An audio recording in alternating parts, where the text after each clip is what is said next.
मेघालय और नागालैंड आज वोटिंग थी। हालांकि वोटिंग अब समाप्त हो गई है और बढ़ चढ़कर यहाँ पर मतदाताओं ने वोट किया, अपने मताधिकार का प्रयोग किया। हमने सुबह से ही तस्वीरें देखी किस तरीके से लंबी लंबी कतारों में लोग लगते नजर आए और अपने मताधिकार को उन्होंने प्रयोग किया। हालांकि कई जगह से ऐसी भी तस्वीरें आई जहां पर झड़प देखने को मिली और ऐसे में लेकिन प्रशासन के द्वारा स्थिति को नॉर्मल कर लिया गया। लेकिन आपको बता दें कि इन दोनों ही राज्यों में कुल 60 विधानसभा सीटें हैं, लेकिन दोनों ही राज्यों में 59 सीटों पर मतदान हुआ है। यानी कि एक एक सीट दोनों ही राज्यों में यहाँ पर वोटिंग नहीं हुई और उसकी वजह क्या कुछ रही, अब उसकी जानकारी आपको दे देते हैं। आपको बता दें कि मेघालय में सोहियो नग विधानसभा सीट है जहां पर वोटिंग रद्द हो गई, यानी कि वोट यहां पर नहीं हुए। इसका कारण था यूडीपी के एक उम्मीदवार का निधन हो जाना।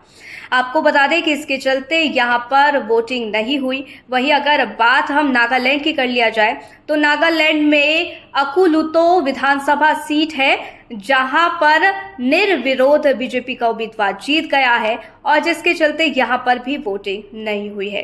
हालांकि 59 सीटों पर दोनों ही राज्यों में वोटिंग टली है और यहां पर जो किस्मत का फैसला है वो भी अब कहीं ना कहीं ईवीएम में कैद हो गया है।